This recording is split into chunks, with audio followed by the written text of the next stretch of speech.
3. That's the amount of seasons Joel Embiid and Ben Simmons have spent together. 2. That's the amount of seasons these two have spent together in the postseason. 1.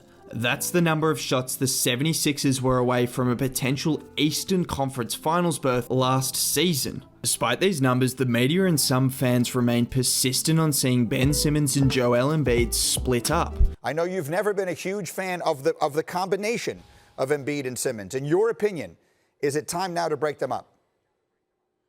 It's time to consider it. Do we see the same people talking about splitting up Jason Tatum and Jaylen Brown, Jamal Murray and Nikola Jokic, Kristaps Porzingis and Luka Doncic? All of these pairs of players are similar age profiles and have spent a similar amount of time together, apart from KP and Luka, but their amount of experience is still very similar regardless. I'm not oblivious, I can clearly recognize the potential and current issues the 76ers are faced with having two players that are suited to scoring in the paint, and it's a cliche to say they need more time, but that's exactly what they need. Quickly before I get into the video, if you could drop a like and sub to the channel, that would be greatly appreciated. I upload at least 3 times a week and these videos do take quite a bit of time to make, and a like is greatly appreciated. So let's say you trade Embiid for a smaller, faster team to surround Simmons with. Who are you giving the ball to when your offense slows down and you can't hit shots on the perimeter? Maybe with the spacing and confidence of being the go-to guy on a team, Simmons turns into that 25 to 30 point per game scorer he is capable of being, but that's hypothetical. What we know right now is Embiid can give you a bucket at any time of the game, and that's crucial in the playoffs. I mean, we saw it last year with the NBA champions and Kawhi Leonard.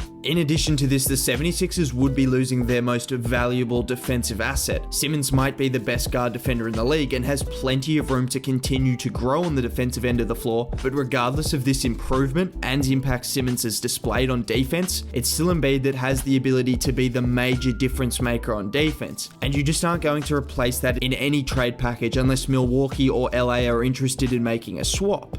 So surely you just trade Simmons then for extra shooting and ball handling to surround one of the NBA's most unstoppable players with. You are now assuming and hoping that a man who has been injured every year of his career can be healthy at all times, because the offense and defense would be incredibly reliant on him. In addition to this, Embiid may have a bigger impact on the defense as a whole because of his ability to affect multiple shots over the course of a game, but you now lose your best perimeter defender and one of, if not the best perimeter defenders in the league. Who's going to guard the best wings in the league now? Just take last year's Game 7 against the Raps for example. Kawhi shot 2 of 11 while guarded by Simmons. He held the Claw to under 20% from the field in the biggest game of his life. Pretty impressive considering he's a better defender now than he was last year. Oh, and Kawhi shot 50% on 28 attempts against the rest of the team in that one game. I had the script finished before the playoffs started, but now we've seen what happened in the playoffs. Jason Tatum was able to score at will against the likes of Horford, Richardson, and Tobias Harris. None of them can match up against the scoring, length, and athleticism of Tatum. Simmons, however, was the person who gave Tatum the most troubles throughout the year, holding him to 31% shooting when guarded by Simmons, and I can assure you the Sixers would have taken at least 2 games just on the defensive ability of Simmons and his ability to quell the opposition's best player. Hypothetically speaking, the 76ers want to trade Ben Simmons and Joel Embiid, or either one. Do you think they'll get an adequate return for either of them? At 24 years old, there are maybe 3 or 4 players the same age or younger than Simmons that are better than him currently, and absolutely none of those franchises would be willing to give up their franchise players regardless of how they value Simmons as a player. And then you look at Embiid, who is 26, and there are only a handful of players better than him in the entire NBA. The only way you can theoretically get an adequate return is through a significant number of draft picks, and the Sixers have made it clear they are looking to win now, and with the contracts they have given some glorified role players, they're gonna have to do it now. You look at examples such as Harden and Porzingis, who are by no means as established as either of these two, but they have shown that trading established young players for draft picks or potential young players is a risky game to play, and you can only imagine how good the return would have to be for the 76ers to give up superstar talent. Basically, other franchises are going to have to trade any and everything they have of value to Philly for either of these guys. There's just not a situation where both teams are going to be in agreement with a potential package. Like, do the Suns trade Devin Booker for Ben Simmons? Probably not. Do Philly do that? I don't know. It just doesn't seem a feasible situation. Why would either team agree to that? So we have established that a trade doesn't make sense barring a team being willing to give up a franchise player, which just isn't going to happen. Now we have to look at the potential for these two growing together, because that's exactly what they need to do for the 76ers to make the most of having two potential superstars on the same team. Shoot, shoot, shoot. It's that simple, isn't it? If Ben Simmons develops an outside shot, he becomes the best player in the league, the best player of all time, and the 76ers win 8 consecutive championships, and he wins 7 finals MVP with Tobias Harris winning the other one. No. But in all seriousness, an outside shot from Simmons would clearly be useful. We have seen Brook Lopez and even Giannis expand their games to the point where they are capable shooters, and that allows the team to utilize a 1-in, 4-out offensive scheme, with sometimes Lopez being the player posting up, like when the Bucks played the Rockets and Lopez continued to take advantage of his superior height and size advantage over the much smaller PJ Tucker. And the issue clearly is now the 76ers aren't able to do that with Embiid or Simmons, because neither of them are very good shooters, and neither of them can really hang on the perimeter waiting for the double team to come and waiting to knock down that open shot. Simmons in particular, Embiid is somewhat of a threat from outside and he can hang outside, but he's still not a great shooter either. Now, I do believe Simmons will develop an outside shot within the next 1 to 2 years. The practice footage doesn't mean anything, let's be honest. Players like JaVale McGee and Hassan Whiteside can hit 10 to 15 threes in a row when set in position and in rhythm, with no one guarding them and under no fatigue from running up and down the court. That's pretty easy to do. But the difference between Simmons and other non-shooters is skill. Like, it's such a basic way to look at it, but he's one of the best passers in the league, a great ball handler, and has a very high defensive and offensive IQ. Do any of these directly relate to shooting threes? No, but if you are capable of handling the ball at an elite level in the NBA and make plays at an elite level in the NBA, you have a great deal of coordination. It's clearly just a mental block that he has to get over, and seeing a sports psychologist was a great idea, as much as people may belittle him for that, which is just dumb because sports is at least a 50-50 split between your mental and physical state. If he can fix the mental state, the physical will come with it, I guarantee. Look at another elite playmaker that showed no signs of being able to shoot threes early in his career, and that's Rajon Rondo. He was able to hit over 35% of his 2 to 3 threes a game of 3 of the last 4 years. That's all we need from Simmons, mid-30s and a couple of attempts a game, and it will come, I do believe that, sooner rather than later as well. But let's say hypothetically Simmons doesn't develop any semblance of an outside shot.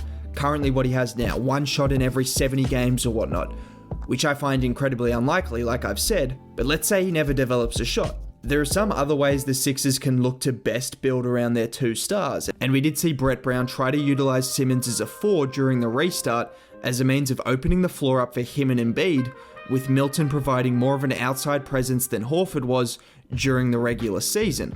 I mean, it's a shame we got very little opportunity to see how Shake and Simmons could operate together, but from the glimpses we saw prior to Ben's injury, there was some promising signs of a potential pick and roll partnership between the two forming. Simmons has all the traits to thrive playing more of an off-ball role, with a great combination of size, strength, and IQ to force his way to the rim. There's really no occasions where a guard should be able to switch onto Simmons anywhere near the paint and force a bad shot or stop him from getting to the rim at will. He's either getting to the rim or kicking it out to the likes of Harris or Richardson that should be spotting up in the corners and should be able to actually make a shot for once in their lives. But this isn't the only method or the only way they can thrive together. We see it so often with teams where they have their 2 stars split minutes on the court together to reduce the impact had on the team without them on the floor, and in the case of Simmons, it can enable him to be the primary source of offense. Ideally, having the likes of Al Horford to space the floor at the 5 changes the game for him, and the stats back it up.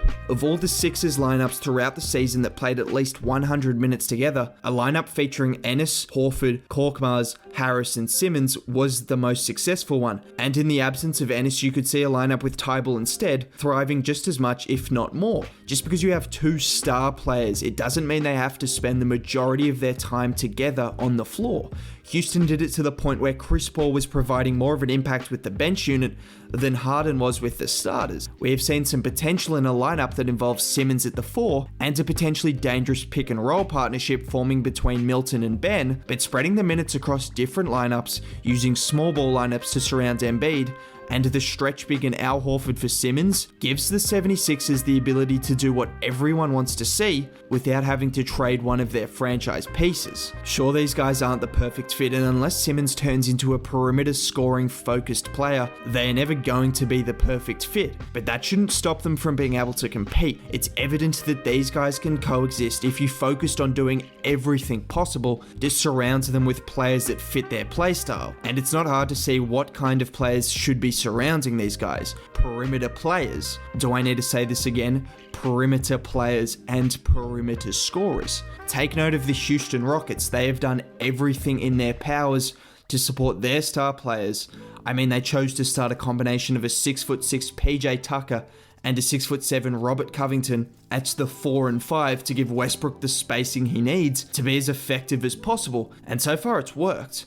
Whether this formula can lead to the ultimate success is something none of us know, but it's something that Elton Brand, or whoever the new general manager is when Elton Brand gets fired, and the 76ers can look at and try to find a way to help their stars in the same way. I mean, Houston did it for a 30-year-old Westbrook who had spent half a season there and had injury concerns over his future. And you guys have two star players that are 24 and 26 respectively, tied down to lengthy contracts. You just have to make it work. So yeah, it's a shame Simmons is unlikely to be healthy during this year's playoffs. Well, evidently the playoffs are over now and things did not go to plan for Philly, but the 76ers can't allow this to force their hand on a trade that could be the biggest mistake their franchise has made in a long while. You have two star players with the potential to be superstar players in their own right. Continue to experiment with different lineups and different ways to optimize those two stars. That starts with firing Brett Brown, which is going to happen,